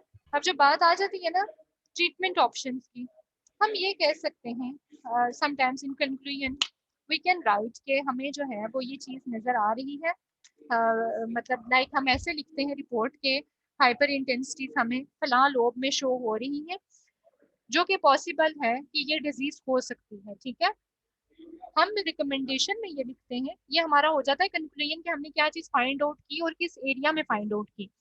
हम रिकमेंडेशन में ये लिख सकते हैं कि हमने ये फाइंडिंग्स जो अपनी की, आप इनको बाकी टेस्ट्स के साथ कंपेयर करके डिसाइड कर सकते हैं ट्रीटमेंट ऑप्शन, हम ये लिख सकते हैं। ठीक है, बट हमारी जो डोमेन है वो डोमेन ये है कि हमने फाइंडिंग जो है वो हमने उसको फाइंड आउट करना है, डिजीज को फाइंड आउट करना है, हमने ये देखना है कि उसका पैटर्न क्या है, हमने ये फाइंड आउट करना है उसका जो वो हाइपो है आइसो है, बिफोर उसकी क्या अपेयरेंस थी, स्टार्ट में क्या अपेयरेंस थी, इनिशियल स्टेज पे क्या थी, लेटर स्टेजेस पे उसकी अपेयरेंस क्या थी, ये चीज़ें हमने फाइंड आउट करनी है। ठीक है, हम अक्सर हम रिकमेंडेशन में लिख देते हैं कि इसका पेट स्कैन होना चाहिए, पेट स्कैन पे ज़्यादा बेहतर जो है वो हमें डिजीज फाइंड आउट हो सकती है। ठीक है, या आप स्पेक्ट इमेजिंग जो है वो उसको सजेस्ट कर सकते हैं।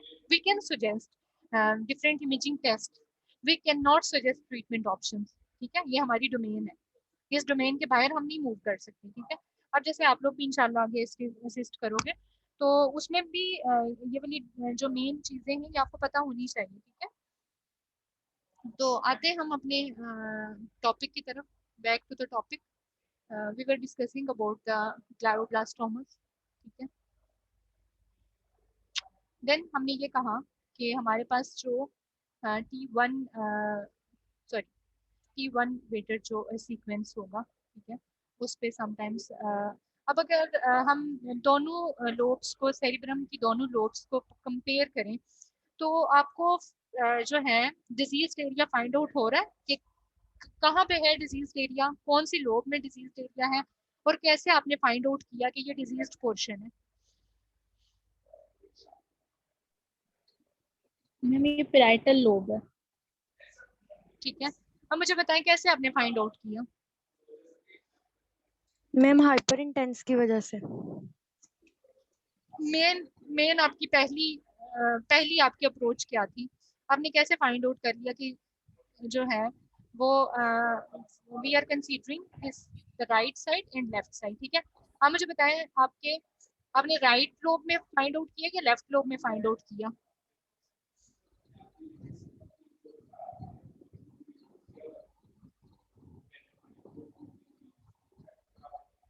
आपको राइट डिजीज लग रहा है या लेफ्ट लोब डिजीज लग रही है? मैम राइट में गायराई और सल्काई की डिफरेंशिएशन तो नहीं है। वेरी गुड, तो क्या हुआ कि पता चल गया कि डिजीज लोब कौन सी है? ठीक है, राइट साइड वाली है पेराइटल लोब। ठीक है, अब हम आते हैं अपने लेफ्ट साइड। ठीक है, अब T1 वेटेड सीक्वेंस ही है। राजिया अहमद, आपका क्वेश्चन था कि कैसे हमें invading tumour cells peripheral portion पे नजर आएंगे। ठीक है, तो हमने कहा कि T1 जो हमारे पास पोस्ट कंट्रास्ट इमेजेस हैं वो कोरोनल भी हो सकती हैं, सेजिटल भी हो सकती हैं और एक्सियल भी हो सकती हैं। तो रिंग लाइक पैटर्न में वो जो है वो रिंग लाइक पैटर्न होगा, उनकी इन्हांसमेंट होगी और पेरिफेरल पोर्शन पे हमें ट्यूमर सेल्स इन्वेड करते हुए नजर आएंगे। ठीक है, तो अगर हम देखें यस। तो डिफरेंट ट्यूमर सेल्स हैं ये ब्रेन के इनसाइड इन्वेड करते नजर आ रहे हैं। कहीं पे भी ये यहाँ पे अपनी बॉर्डर्स इन्होंने नहीं बनाई हुई कि जो है ये दूसरे सेल्स को अफेक्ट नहीं कर रहे, बल्कि ये इन्वेजन इनकी जो है वो डिफरेंस बॉर्डर्स डिफरेंशिएट नहीं हो रही सराउंडिंग नॉर्मल पैरेन्काइमा से। ठीक है, आगे समझ? Yes ma'am. ठीक है, अब ये देखें, ये हमारे पास जो है वो पोस्ट कंट्रास्ट एक्सियल इमेज है। ठीक है, तो same the ring like pattern affecting the occipital and parietal lobe, उसके साथ जो है वो ये स्प्लीनम ऑफ द कॉर्पस कैलोजम को भी इफेक्ट कर रहा है और थैलामाई को भी थैलामाई तक एक्सटेंड कर रहा है। ठीक है, तो ये रिंग लाइक पैटर्न ही है ना जो surrounding normal parenchyma of the brain को इन्वेड कर रहा है। Yes ma'am. ठीक है, मुश्किल तो नहीं है ना, समझ आ रही है कि ये रिंग लाइक पैटर्न याद रहेगा ना? जब भी कभी ये रिंग लाइक पैटर्न देखो तो माइंड में आ जाएगा ग्लायोब्लास्टोमा हो सकता है। Yes ma'am. ठीक है, देन हमारे पास जो है वो T1 coronal, T2 sorry T2 coronal पे आपको कोई फाइंडिंग मिल रही है? कोई फाइंडिंग हो रही है? ये क्या किस चीज की इमेज हो सकती है? अभी हमने पीछे इसको जो है वो पिट्यूटरी ग्लैंड का कैंसर है। वेरी गुड बेटा, वेरी नाइस। देखा कि जब भी कोई चेंज आ जाए, जब भी कोई जो है हम साइड पे हट जाए, डिजीज के साइड पे हट जाए, तो प्रीवियस डिजीज माइंड में रहनी चाहिए। किसने आंसर किया बच्चों? तन्हा ने? मैंने मैम तलहा। वेरी गुड तन्हा। अच्छा, अब इसमें आपको ऑब्नॉर्मेलिटी किस पोर्शन में नजर आ रही है? मैम ऑक्सीपिटल लोब है। अच्छा, मुझे ये बताओ कि ये कौन से लेवल पे सीक्वेंसिंग हुई है?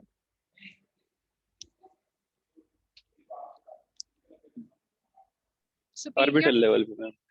ऑर्बिटल लेवल पे। तो ऑर्बिटल लेवल पे हमें ऑक्सीपिटल लोब में हम क्या कहेंगे कि कौन सा पोर्शन है ब्रेन का?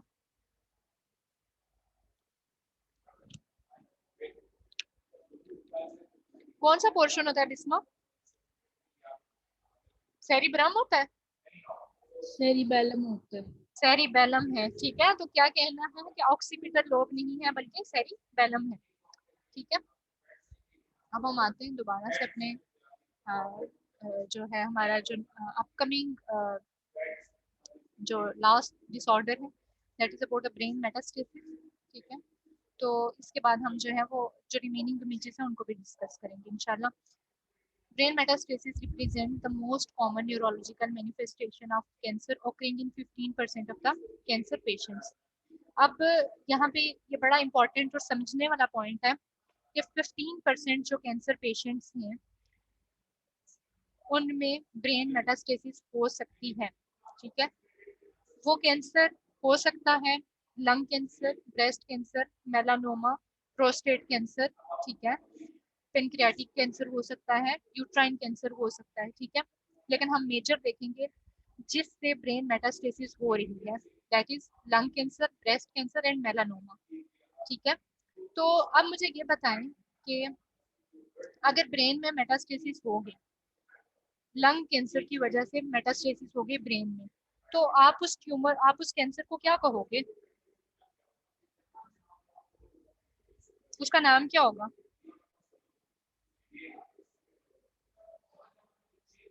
मैं malignant। सेकेंडरी।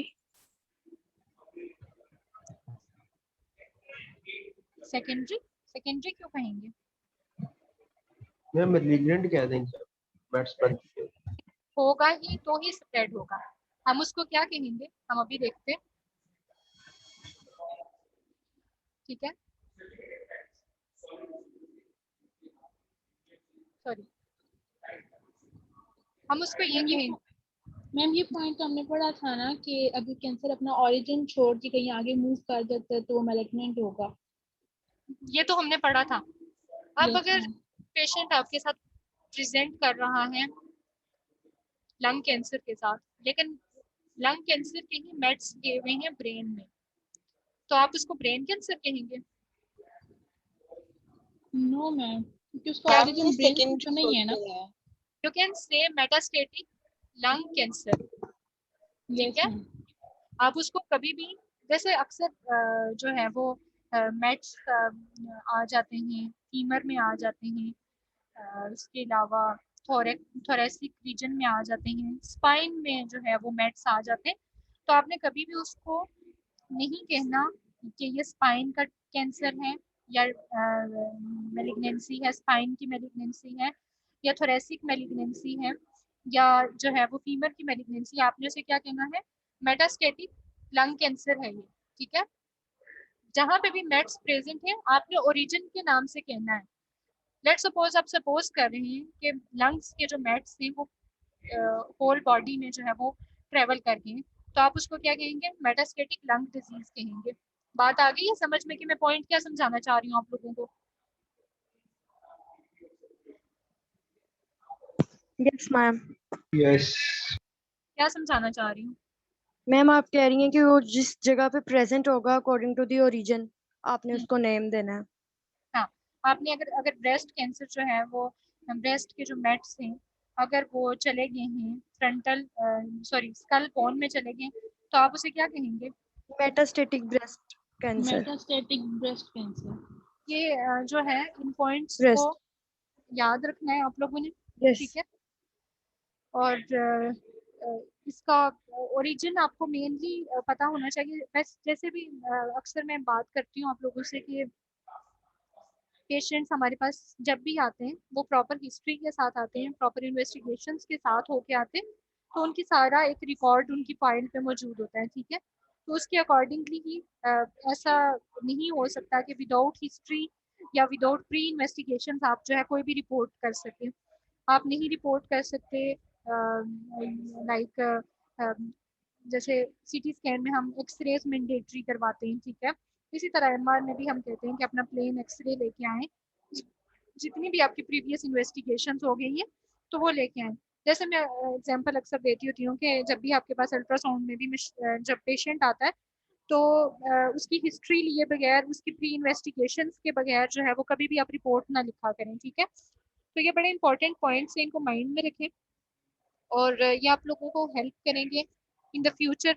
जब आप लोग जो है वो आएंगे डायग्नोसिस की तरफ, आएंगे डिजीज पैटर्न को फाइंड आउट करने की तरफ आएंगे, तो ये चीज़ें आप लोगों ने मेंशन करनी होती हैं रिपोर्ट्स में, ठीक है। अब इसके अगर हम साइन एंड सिम्टम्स की बात करें तो caused by the brain metastasis can vary based on the location, size and rate of the growth of the metastatic tumor. Sign and symptoms of the brain metastasis include headaches हो सकते हैं, sometimes with vomiting and nausea। तो अब जो बड़ा important है centre है, hypothalamus है, थैलेमस है, सेरिबेलम है। तो ये सारे कंट्रोल सेंटर्स को जो है वो इफेक्ट कर सकते हैं। मेंटल चेंजेस हो सकती हैं such as increasing memory problems, seizures हो सकते हैं, वीकनेस और numbness on one side of the body. कि अगर मेटास्टेसिस जो हैं वो साइज में ग्रो कर रहे हैं, लार्जर हो रहे हैं, तो वो मैस इफेक्ट काज कर सकते हैं। उस मैस इफेक्ट की वजह से जो है वो नम्बनेस हो सकती है on one side of the body. Causes की अगर बात करें, metastasis occur when cancer cells break away from their original location. Metastasis occur ही तब होती है कि जब वो अपनी ओरिजिनल लोकेशन से ब्रेक आउट कर जाएं, ब्रेक अवे कर जाएं। The cells may travel through blood stream और the lymph system and spread metastasize to the brain where they begin to multiply, ठीक है। सेल्स ट्रेवल करेंगे थ्रू ब्लड स्ट्रीम, ट्रेवल कर सकते हैं थ्रू लिम्फेटिक सिस्टम, ट्रेवल कर सकते हैं और मेटास्टाइज करेंगे और अपने साइज को मल्टीप्लाई करते जाएंगे। Metastatic cancer that spread from its original location is known by the name of the primary cancer। आप उसको प्राइमरी कैंसर के नाम से ही उसका नाम रखेंगे।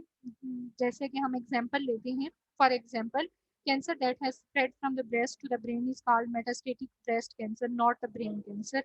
जो कि अभी मैंने आपको इन डिटेल जो है जो पॉइंट समझाया है, ठीक है। रिस्क फैक्टर्स की अगर बात करें, ब्रेन मेटास्टेसिस में जो मेनली रिस्क फैक्टर्स हैं कि किस वजह से ब्रेन मेटास्टेसिस हो सकती है। Any type of the cancer can spread to the brain, but some types of cancers are more likely to cause brain metastases include lung cancer, the breast cancer, colon cancer, kidney cancer and melanoma, ठीक है।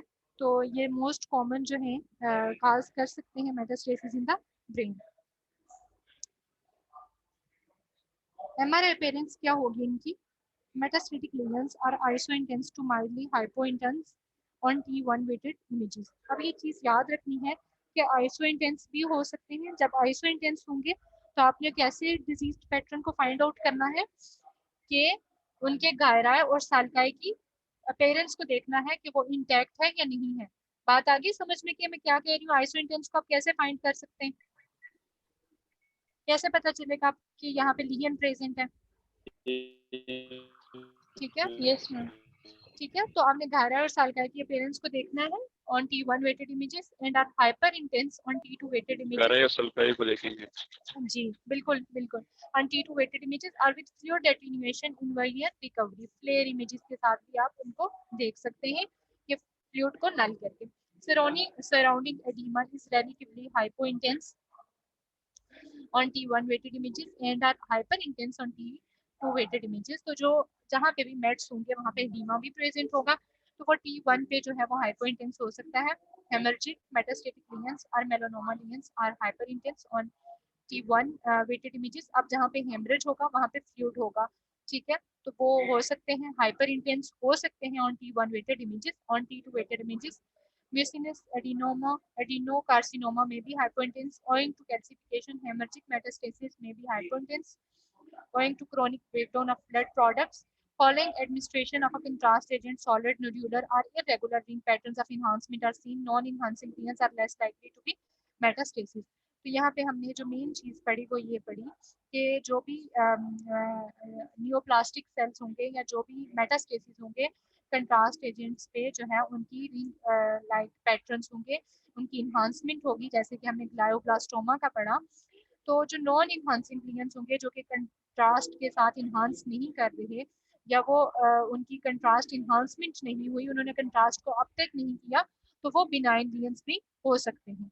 बात आ गई है समझ में कि benign में और मैलिग्नेंट में कैसे डिफरेंशिएट करोगे?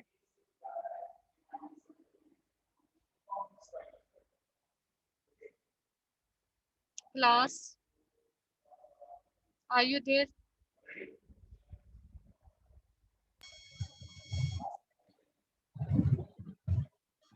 Yes ma'am. तो मुझे बताएं कि बेटा समझ आ रही है कि नहीं आ रही?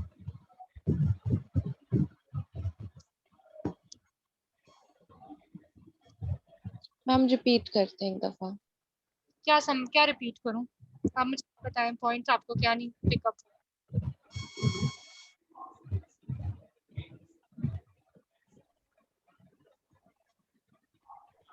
जी बच्चे मैम एक बताओ। दफा पूरा ही बता देना। बेटा मैं तो बताऊंगी ना, लेकिन मैं जानना चाह रही हूँ कि आपको क्या चीज समझ नहीं है। I just want to know the point you are not getting।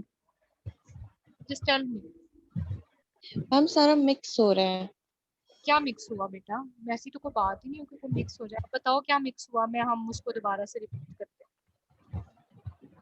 हैं। हेमरेजिक को दोबारा कर। हेमर्जिक को दोबारा कर दूं? ठीक है, इसके अलावा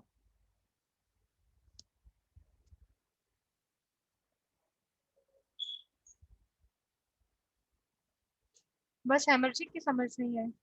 हेमर्जिक metastatic lesions are melanoma lesions are hyper intense on T1 weighted images। ठीक है, हेमरेज होगा जहाँ पे, ठीक है, वहाँ पे ब्लड अकुमुलेशन भी होगी, वहाँ पे फ्लूइड कंटेंट भी होगा, तो वो हाइपर इंटेंस होते हैं T1 weighted images पे। T2 weighted images पे जो म्यूसिनस एडिनोकार्सिनोमास हैं, ठीक है, वो हाइपो इंटेंस हो सकते हैं। अगर हेमर्जिक मेटास्टेसिस की बात की जाए तो कैन बी हाइपो इंटेंस। क्यों हाइपो इंटेंस हो सकते हैं? Chronic breakdown of the blood products के, जहाँ पे मैंने आपसे जैसे बात की जब हमने ग्लायोब्लास्टोमा की बात की तो हमने ये कहा कि ट्यूमर्स बर्स्ट आउट भी कर सकते हैं, ठीक है, वो एक सेम एक ही पोजीशन में नहीं रहते, वो अपनी शेप चेंज करते हैं। तो उसमें हमने ये कहा कि अगर वो मेटास्टाइल्स जो हुए हुए कैंसर अगर उनकी क्रॉनिक ब्रेकडाउन हो जाती है तो वो जो है वो T2 वेटेड इमेज पे हाइपो इंटेंस भी हो सकते हैं। अब अगर हम इसी पेशेंट में ऐसे ही पेशेंट्स में कंट्रास्ट इन्हांसमेंट करते हैं, कंट्रास्ट जो है वो इंजेक्ट करते हैं, तो मेटास्टेसिस में वो जो है इन्हांसमेंट होती है, वो एजेंट्स वो जो भी डिजीज पैटर्न है वो उसको कंट्रास्ट अपटेक करेगा और उसके बाद क्या होगा कि जो हमारे पास नॉन मेटास्टेटिक लीजन्स है वो समटाइम्स या जो बिनाइन जो लीजन्स है वो मोस्ट लाइकली जो है वो कंट्रास्ट को अपटेक नहीं करते, ठीक है, नॉन इनहांसिंग ग्रीन ही रहते हैं। नॉन इनहांसिंग का ये मतलब है कि उन्होंने कंट्रास्ट को अपटेक नहीं किया। जी आप बताएं। मैम इसका मतलब ये भी हो सकता है क्योंकि बेनाइन के अंदर ब्लड सप्लाई कम होती है इसलिए वो ज्यादा कंट्रास्ट की अपटेक नहीं करते। बिल्कुल बात ही यही है, पॉइंट ही यही है कि बिनाइन में ब्लड सप्लाई नहीं होती इसलिए वो कंट्रास्ट को अपटेक नहीं करता, यही पॉइंट है मेन। ठीक है जी बताएं अब मुझे कि क्या समझ नहीं आया। ठीक है बेटा, ये टाइम खत्म हो गया क्लास का। यस ठीक है, मैम।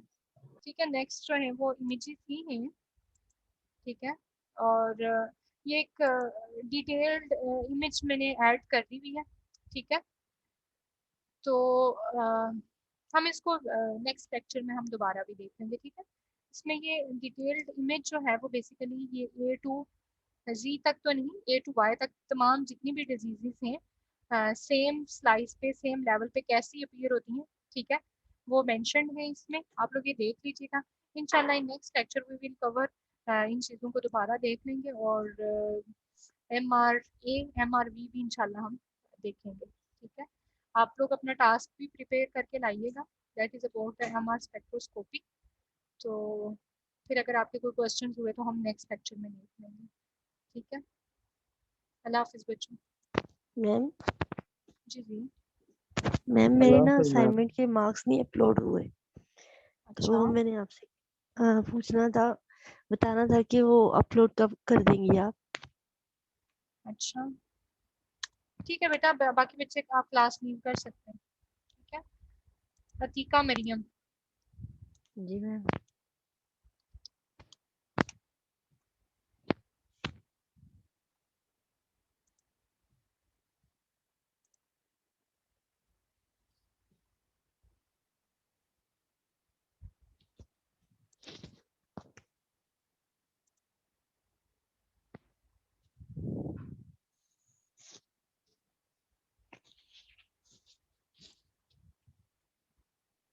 ठीक है, आपकी असाइनमेंट मुझे रिसीव हुई भी है, मैं इसके मार्क्स अपलोड कर दूँगी, ठीक है बच्चे। Okay ma'am, okay, thank. अल्लाह हाफिज़।